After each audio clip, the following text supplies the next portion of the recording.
नमस्कार। केमिस्ट्री की भाषा को डिकोड करने के लिए तैयार हैं? आज हम रासायनिक सूत्र लिखने के पीछे का जो राज है ना, उसे खोलने वाले हैं। हो सकता है शुरू में ये एक पहेली जैसा लगे, लेकिन जब तक हम इसे खत्म करेंगे, ये आपके लिए एकदम आसान हो जाएगा। तो चलिए शुरू करते हैं। ये एक ऐसा सवाल है जो बहुत लोगों को परेशान करता है। अभी कुछ दिन पहले ही एक स्टूडेंट ने मुझसे पूछा था कि अगर सोडियम क्लोराइड NaCl है तो फिर मैग्नीशियम क्लोराइड MgCl क्यों नहीं होना चाहिए। सवाल बहुत अच्छा है और पता है, यही वो पहेली है जिसे हम आज मिलकर सुलझाने वाले हैं। तो इस पहेली का राज क्या है? जवाब सिर्फ एक शब्द में छिपा है, वैलेंसी। जी हाँ, यही वो चाबी है जिससे रासायनिक सूत्र लिखने का ताला खुलता है।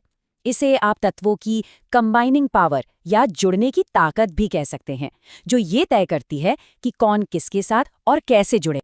तो ये वैलेंसी आखिर है क्या चीज? देखिए, सीधे सीधे शब्दों में कहें तो ये किसी भी एलिमेंट की बॉन्ड बनाने की कैपेसिटी है। मतलब वो कितने इलेक्ट्रॉन दे सकता है या ले सकता है या फिर शेयर कर सकता है। यही वो शक्ति है जो असल में पूरी जोड़ी बनाती है। चलिए, वैलेंसी को एक बहुत ही आसान तरीके से समझते हैं। इसे ना पैसों के लेन देन की तरह सोचिए। मान लीजिए सोडियम के पास एक फालतू रुपया है जिसे वो देना चाहता है, और उधर क्लोरीन को स्टेबल होने के लिए ठीक एक ही रुपए की जरूरत है। तो क्या हुआ? एक परफेक्ट डील। इसीलिए ये दोनों इतनी आसानी से एक दूसरे के साथ जुड़ जाते हैं।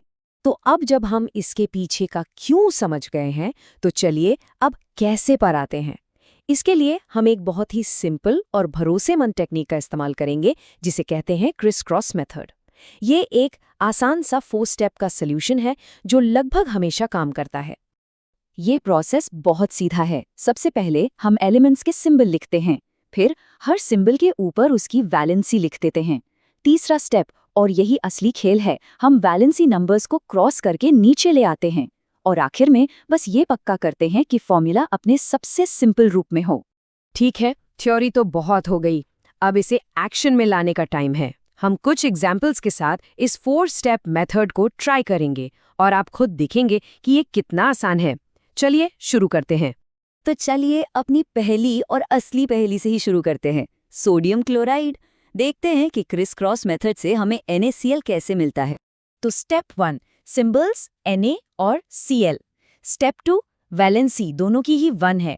स्टेप 3, क्रिस क्रॉस, सोडियम की वैलेंसी 1 गई क्लोरीन के पास और क्लोरीन की वैलेंसी 1 आ गई सोडियम के पास। और ये रहा रिजल्ट, हमें मिला Na1Cl1।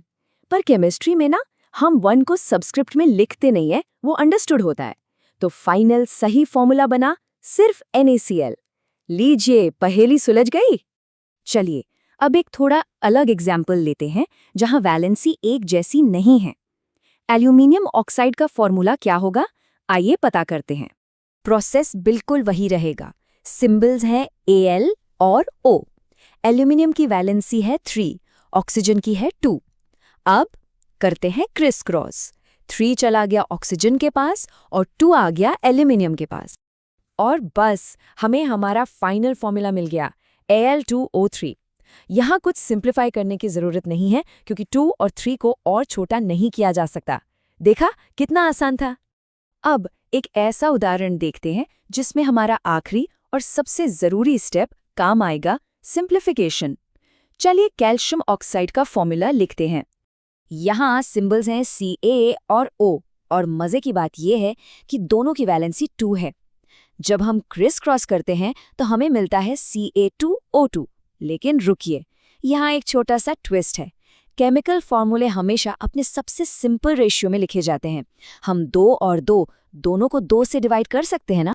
तो सिंप्लीफाई करने के बाद Ca2O2 बन जाता है CaO, और यही इसका सही फॉर्मूला है।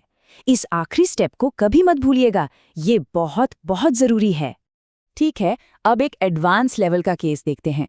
इसमें एक पॉली एटॉमिक आयन है। घबराना नहीं है, इसका सीधा सा मतलब है कि एटम्स का एक ग्रुप है जो एक टीम की तरह काम करता है। तो हम लेड 2 नाइट्रेट का फॉर्मूला कैसे लिखेंगे? लेड की वैलेंसी है 2 और नाइट्रेट NO3 जो कि पूरा एक ग्रुप है, उसकी वैलेंसी है 1। जब हम क्रिस क्रॉस करते हैं तो 1 जाता है लेड के पास और 2 जाता है पूरे नाइट्रेट ग्रुप के पास। अब यहाँ एक ज़रूरी नियम है, जब भी किसी पॉलीएटॉमिक आयन को 1 से बड़ा सबस्क्रिप्ट मिलता है तो हमें उसे ब्रैकेट्स में रखना होता है। तो फाइनल फॉर्मूला हुआ PbNO3 होल 2। नाइट्रेट ग्रुप के चारों ओर लगे ब्रैकेट्स ये साफ साफ बताते हैं कि हमारे पास उस ग्रुप की 2 यूनिट्स हैं। देखा, ये मेथड कितना पावरफुल है, मुश्किल से मुश्किल कंपाउंड्स पर भी काम करता है। तो ठीक है, हमने ये नया स्किल सीख तो लिया, पर सवाल ये है कि ये इतना ज़रूरी क्यों है? देखिए, रासायनिक सूत्र लिखना सिर्फ स्कूल का कोई काम नहीं है। ये असल में केमिस्ट्री की भाषा को समझने की नींव है, उसकी बुनियाद है। सोचिए, रासायनिक सूत्र केमिस्ट्री की ABC की तरह हैं। ये हमें बताते हैं कि कोई कंपाउंड किन चीज़ों से बना है। केमिकल रिएक्शन को बैलेंस करने के लिए ये बेहद ज़रूरी है, और सच कहूँ तो किसी भी साइंस एग्जाम में अच्छा स्कोर करने के लिए ये एक बेसिक स्किल है। ये कोटेशन पूरी बात को बहुत अच्छे से बताता है। एक फॉर्मूला सिर्फ कुछ अक्षर और नंबर नहीं है, ये एक कंपाउंड की पूरी पहचान है, उसका स्ट्रक्चर है और उसके अंदर के हिस्सों का सटीक रिश्ता बताता है। तो आज की पूरी बातचीत का सबसे बड़ा सार क्या है? बस एक चीज़ याद रखिए, क्रिस क्रॉस मेथड। ये एक बहुत ही सिंपल लेकिन इतना पावरफुल टूल है जो आपको अनगिनत केमिकल फॉर्मूले लिखने की ताकत देता है। ये केमिस्ट्री की दुनिया के कई दरवाजे खोलने वाली एक मास्टर की तरह है। तो अब जब ये पावरफुल टूल हाथ में है, तो सवाल ये है कि इसके साथ क्या बनाया जाएगा? केमिस्ट्री की भाषा का ताला अब खुल चुका है, संभावनाएं लिमिटलेस हैं। सोचने वाली बात है ना?